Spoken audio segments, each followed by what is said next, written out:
चूला देवी। देखिए, देवराज ब्राह्मण चोरी करने के बाद भी भगवान शंकर के धाम गया है। उसका एक कारण था कि देवराज ब्राह्मण की माता एक लोटा जल शिव को समर्पित करती थी। कितना जल? जम के बोलिए जरा। एक लोटा। और आप सबको कहूंगा, शिव मंदिर में प्रतिदिन एक लोटा पानी, एक लोटा जल अवश्य अवश्य चढ़ाना।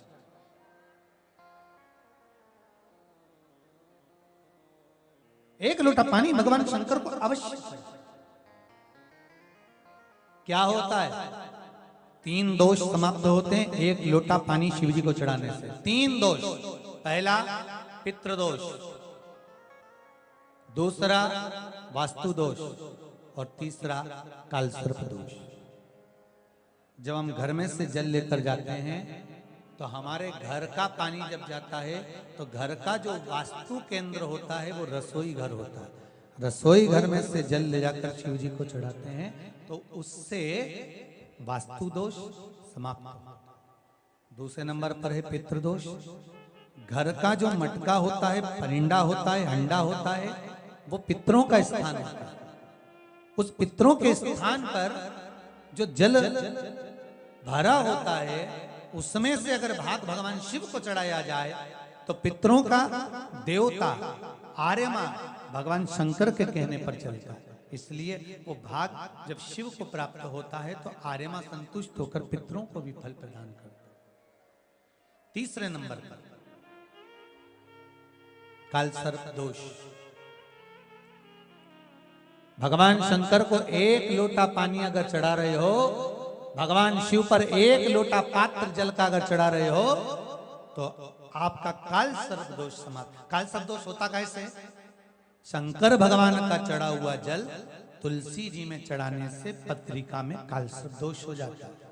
जैसे माँ जो होती है ना, घर की जो माँ होती है, अगर गर्भ में बच्चा है, गर्भ में संतान है, और वो शिव जी पर अगर एक लोटा पानी जैसे शंकर जी पर जल चढ़ाया, थाली में सारे भगवान को निला लिया, गणेश जी, देवी जी, शंकर जी, सारे देवताओं को एक ही थाली में रखकर स्नान कराकर वो शंकर का चढ़ा हुआ जल जब चढ़ाया जाता है तुलसी जी में ले जाकर लोग डाल देते हैं, उससे जो बच्चा जन्म लेता है उस बच्चे की पत्रिका में कालसर्प दोष आ जाता है।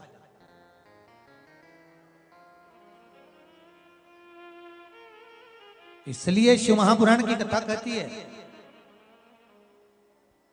सारे देवताओं को भले एक ही थाली में स्नान करा लो, एक ही पात्र में स्नान करा लो, पर देवाधिदेव महादेव को एक छोटे से पात्र में अलग से स्नान करा लेना चाहिए, अलग से।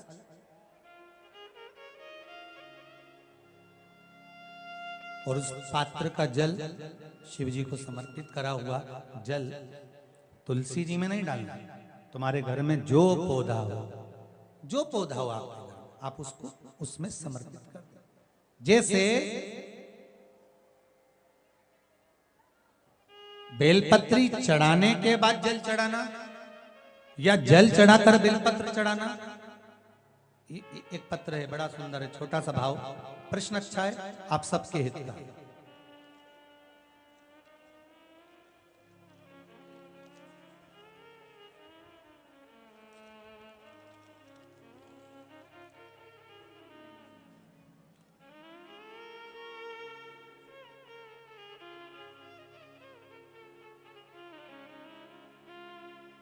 अरुणा जी अग्रवाल जयपुर, झरना जी अग्रवाल जयपुर राजस्थान से इन्होंने प्रश्न किया है, गुरुदेव दूध, कच्चा दूध केवल शिवलिंग पे चढ़ाना चाहिए या पूरे शिव परिवार पे चढ़ाना चाहिए? प्रश्न अच्छा है। और शिव महापुराण की कथा रुद्राक्ष उत्सव चल रहा है तो आप उसको समझें।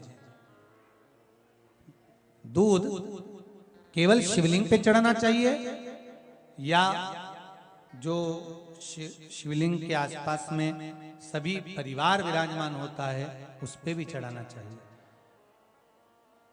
अगर लिंग पुराण आप उठाकर देखेंगे तो लिंग पुराण में एक बड़ा सुंदर संवाद आता है जिसमें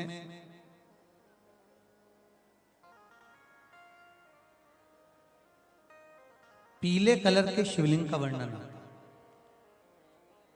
सफेद, लाल, पीला और काला, ये शिवलिंग का आपको पहले वर्णन करा है। ब्राह्मण सफेद मट्टी का शिवलिंग बनाता है, वैश्य पीली मट्टी का शिवलिंग बनाता है,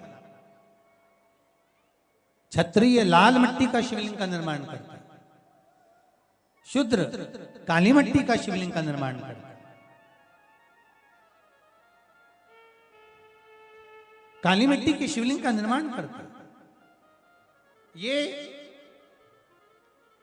जो वर्णन किया गया है कि उसमें लिंग पुराण के अंतर्गत एक पीले शिवलिंग का वर्णन आता है कि पीला जो शिवलिंग होता है उस शिवलिंग का भाव कितना सुंदर बताया गया है। उसमें व्याख्यान वर्णन में आप अगर पढ़ेंगे देखेंगे लिंग पुराण के अंतर्गत तो उसमें आता है कि दूध जब आप देव अधिदेव महादेव के शिवलिंग पर समर्पित करते हो तो शिव महापुराण की कथा कहती है, लिंग पुराण कथा कहती है, नर्मदा पुराण, स्कंद पुराण, पद्म पुराण, अग्नि पुराण, सारी पुराणे वर्णन करती है। वराह पुराण, ब्रह्मवेत्ता पुराण, ये जितनी पुराणे सब वर्णन करती है कि जब शिवलिंग पर हम दूध चढ़ाते हैं तो केवल शंकर भगवान के शिवलिंग पर दूध चढ़ा देने से संपूर्ण परिवार पर दूध चढ़ जाता है। अलग से हमें कहीं चढ़ाने की जरूरत नहीं, अलग से हमें कहीं दूध ले जाकर चढ़ाने की जरूरत नहीं कि हमें गणेश जी को अलग से चढ़ाना पड़ेगा, देवी जी को अलग से चढ़ाना पड़ेगा, कार्तिकेय जी को अलग से चढ़ाना पड़ेगा या नंदी को अलग से चढ़ाना पड़ेगा। तो जो प्रश्न करा है धन्ना जी अग्रवाल जी ने, जयपुर राजस्थान से हैं, सुंदर प्रश्न करा है। और ये आपको ज्ञात होना चाहिए कि शंकर भगवान पर चढ़ाया गया थोड़ा सा भी दूध जल जो हम भगवान शिव को समर्पित कर रहे हैं वो केवल शिव के लिए नहीं रहता, केवल भगवान शंकर के लिए नहीं है, वो स्वयं 33 कोटि देवताओं को समर्पित हो जाता है। स्वयं 33 कोटि देवताओं को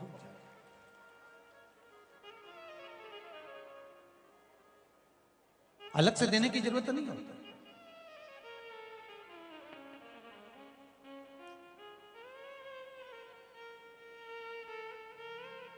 महाराज एक लोटा पानी, बेलपत्री आप शिवलिंग पर पहले चढ़ा रहे हैं, उसके बाद जल चढ़ा रहे हैं। दूसरा, जल चढ़ाने के बाद बेलपत्र चढ़ा रहे हैं। ये दो अलग अलग क्रम है शंकर भगवान के पूजन के। आप समझ लीजिएगा जरा, ये प्रसंग कभी नहीं आया, आज आया है तो उसको समझ लीजिए।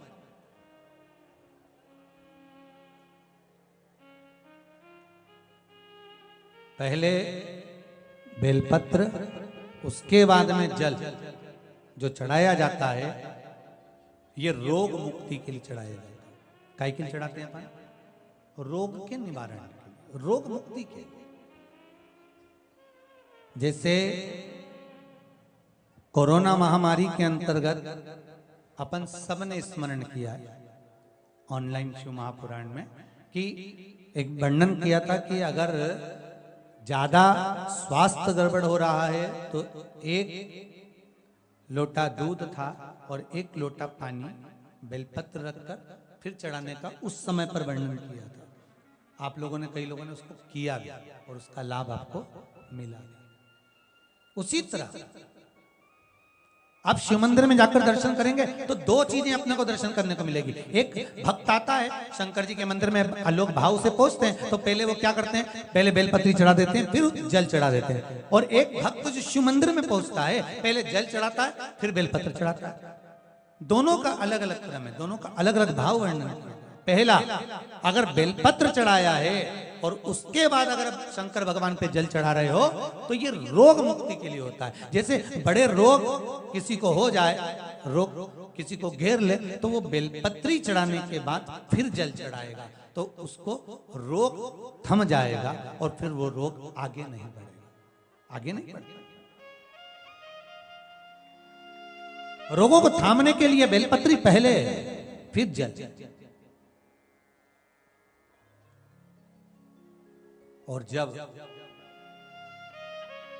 कुछ कार्य के लिए आप, सिद्धता के लिए आप, अच्छे कार्य के लिए आप, मन की प्रसन्नता के लिए, आनंदता के लिए आप शिव आराधना कर रहे हो, आप शंकर की आराधना कर रहे हो, तो आप जल चढ़ाकर फिर बेलपत्री चढ़ाए, उसका लाभ आनंद में। आपने जल चढ़ाया, उसके बाद बेलपत्र चढ़ाया।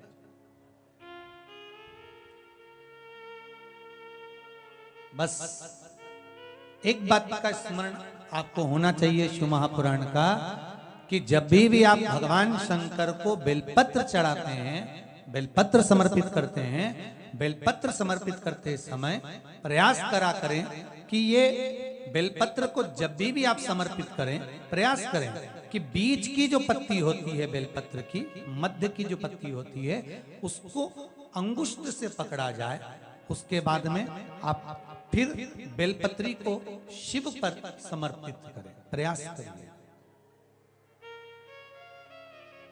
बेलपत्र जो हम भगवान शंकर को समर्पित करते हैं, उसका मध्य जो भाग होता है बेलपत्री का, जो 3 देवताओं का मध्य जो भाग होता है, उसको पकड़कर बेलपत्री को शिव को समर्पित करना चाहिए। पूर्व की कथाओं में यह भी वर्णन किया है कि बेलपत्री की डंडी का मुख कहां होना चाहिए। पूर्व की कथाओं में यह भी बताया गया है कि बेलपत्री की तीनों डंडियों के बीच में, तीनों पत्तियों के बीच में जो खाली जगह होती है, डंडी होती है, उसका क्या महत्व है, ये पूर्व की कथा में पहले बता चुके। पर आज जो क्रम चल रहा है कथा का, उसमें अपन जो समझ रहे हैं वो ये होना चाहिए कि आप किस कामना से जल चढ़ा रहे हैं, आपके जल चढ़ाने का क्रम क्या है। अगर आप रोग मुक्ति के लिए चढ़ा रहे हैं तो पहले बेलपत्र चढ़ेगी, फिर जल चढ़ेगा। आप कार्य सिद्धि के लिए चढ़ा रहे हैं, पहले जल चढ़ेगा, फिर बेलपत्र चढ़ेगी। और यदि कोई विशेष कार्य है आपका, जो आपको भगवान शंकर से जाकर कहना है, कोई विशेष कार्य, जैसे ब्रह्मलोक में ब्रह्मा है, वैकुंठ में भगवान विष्णु है, पर संसार सागर में, ब्रह्मांड में, मृत्यु लोक में अगर कोई देव है तो वो देव अधिदेव महादेव, वो देव अधिदेव महादेव, दूसरा नहीं।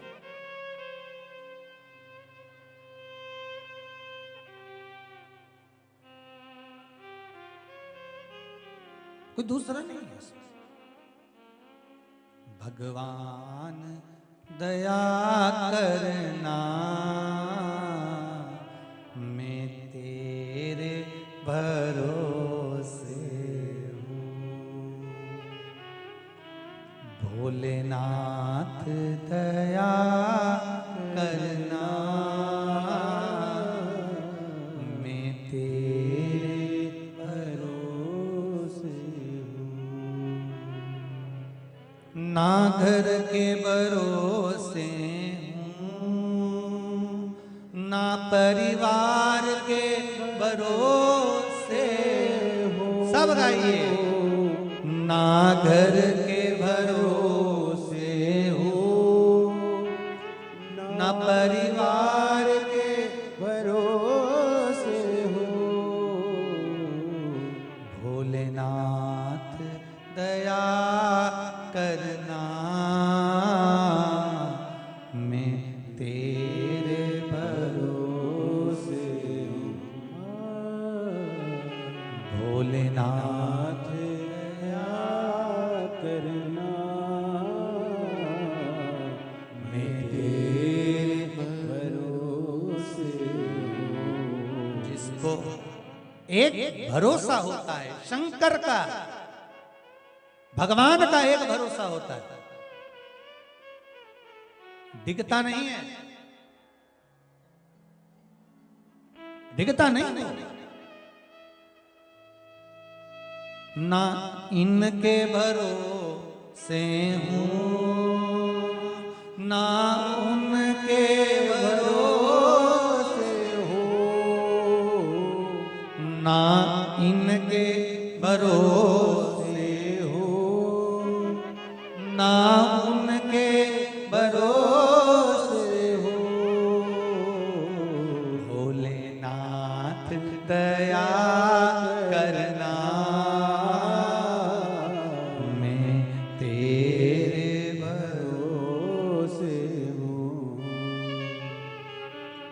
भोलेनाथ दया करना, मैं तेरे भरोसे हूँ। आप किसके भरोसे पर आए हो? जम के बोलो जरा। भोले नाथ के।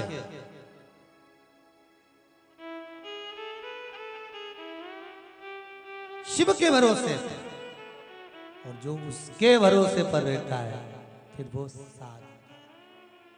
साधता है, उसको साधना होता। और देखो रे भाई, शिव साधे भोलेनाथ दया